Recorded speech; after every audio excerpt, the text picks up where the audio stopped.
আচ্ছা, আমরা যে এত কিছু জানি, এই জানাটা আসলে আসে কোত্থেকে?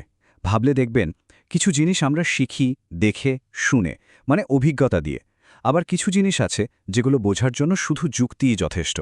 চলেন আজ জ্ঞানের এই দুটো রাস্তা, এ প্রায়োরি আর এ পস্টেরিয়রি, এই নিয়ে একটু গভীরে যাওয়া যাক। তো এখান থেকেই আসল প্রশ্নটা উঠে আসে, তাই না? যে সব জ্ঞান কি আমরা একইভাবে পাই?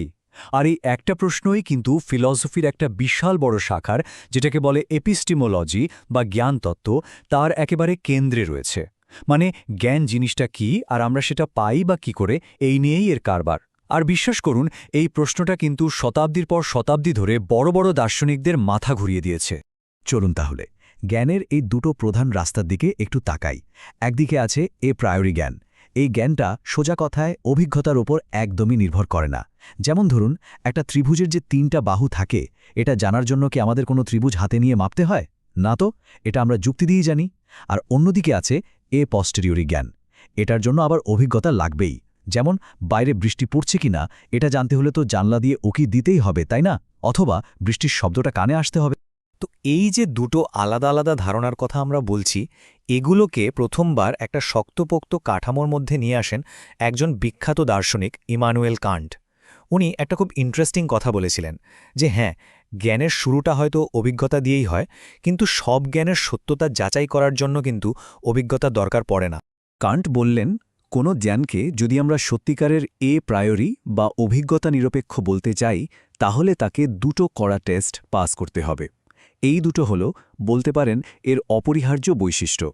প্রথম টেস্টটা হল আবশ্যিকতা বা নেসেসিটি। মানে জ্ঞানটা এতটাই পাকা সত্যি হতে হবে যে এর উল্টোটা হওয়াটা ইম্পসিবল, ভাবাই যাবে না। আর দ্বিতীয় টেস্টটা হল যথার্থ সার্বিকতা বা স্ট্রিক্ট ইউনিভার্স্যালিটি। মানে এর কোনো এক্সেপশন থাকতে পারবে না, কোনো কিন্তু বা যদি নেই, এটা সবসময় সবখানে সত্যি। আর কান্ট নিজেরই একটা ফেভারিট উদাহরণ ছিল, যেটা পুরো ব্যাপারটা একদম পরিষ্কার করে দেয়। কি সেটা? ৭ আর ৫ যোগ করলে ১২ হয়। ভাবুন তো একবার, এটা একটা আবশ্যিক সত্য, তাই না? ৭ আর ৫ মিলে ১১ বা ১৩ হওয়াটা কি সম্ভব? একদমই না। আর এটা সার্বিকও বটে, এর কোনো ব্যতিক্রম নেই। এই জ্ঞানটা তো আমরা অভিজ্ঞতা থেকে পাই না, তাই না? এটা পুরোপুরি যুক্তির ব্যাপার। তো কান্টের দেওয়া এই পরিষ্কার ভাগাভাগিটা কিন্তু জ্ঞানের জগতে বহু দিন ধরে বলা যায় রাজত্ব করেছে। একদম সাদাকালো ভাগ। কিন্তু গল্পের মোড় তো এখানেই। বিংশ শতাব্দীতে এসে কিছু দার্শনিক এই পুরো ধারণাটাকেই একটা নতুন দিকে ঘুরিয়ে দিলেন। প্রশ্নটা উঠতে শুরু করল যে কান্টের বানানোই নিয়মগুলো কি আসলেই পাথরের লেখা? এগুলো কি ভাঙা যায় না? এমন কোনো সিচুয়েশন কি আসতেই পারে না যেখানে এই সাদাকালো ভাগটা আর খাটছে না? আর ঠিক এখানেই এন্ট্রি নিলেন আরেকজন হেভিওয়েট দার্শনিক, সল ক্রিপকে। ক্রিপকের প্রথম চ্যালেঞ্জটাই দেখুন। উনি বললেন শুকতারাই হলো সন্ধ্যা তারা। আচ্ছা, এই জ্ঞানটা আমরা কিভাবে পেয়েছি?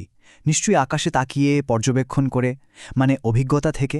তার মানে এটা একটা এ পোস্টেরিয়ারি জ্ঞান। কিন্তু মজাটা হলো, এই বাক্যটা কিন্তু একটা আবশ্যিক সত্য। কেন? কারণ শুকতারা আর সন্ধ্যাতারা তো আসলে দুটো আলাদা জিনিসই না, দুটোই হলো শুক্র গ্রহ। তাহলে এটা কি কখনো সম্ভব যে শুকতারার সন্ধ্যাতারা এক নয়? একদমই না। তার মানে দেখুন, অভিজ্ঞতা থেকে পাওয়া একটা জ্ঞানও কিন্তু আবশ্যিক বা নেসেসারি হতে পারে।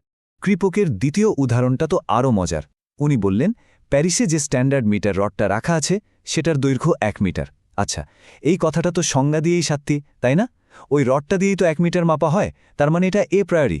কিন্তু এটা কি আবশ্যিক? না, কারণ ধরুন তাপমাত্রা একটু বাড়ল বা কমল, তাহলে তো মেটালের রডটা একটুখানি হলেও বাড়বে বা কমবে, তাই না? তার মানে এটা একটা আপতিক বা কন্টিনজেন্ট সত্য। এখানে দেখুন, এ প্রায়োরি জ্ঞান মানে যা যুক্তি দিয়ে সত্যি, সেটাও কিন্তু আবশ্যিক নয়। তো বুঝতেই পারছেন, ক্রিপকরের এই উদাহরণগুলো ফিলোসফির জগতে একেবারে হইচই ফেলে দিয়েছিল। এগুলো চোখে আঙুল দিয়ে দেখিয়ে দিল যে আরে, যা অভিজ্ঞতা থেকে জানা যায় সেটাও নেসেসারি হতে পারে, আবার যা যুক্তি দিয়ে জানা যায় সেটাও কন্টিনজেন্ট বা আপতিকও হতে পারে।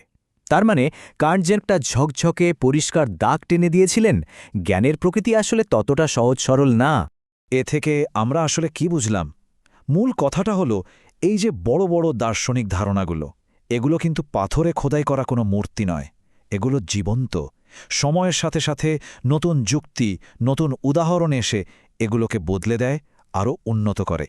আর এই পুরো আলোচনাটা কিন্তু আমাদেরকেও একটা দারুণ প্রশ্নের সামনে এনে দাঁড় করায়। আজকে আমরা যেগুলোকে একদম নিশ্চিত সত্যি বলে ধরে বসে আছে, কে জানে ভবিষ্যতে হয়তো অন্য কোনো দার্শনিক এসে ঠিক এভাবেই সেগুলোকে চ্যালেঞ্জ করবেন। বেশ ভাবনার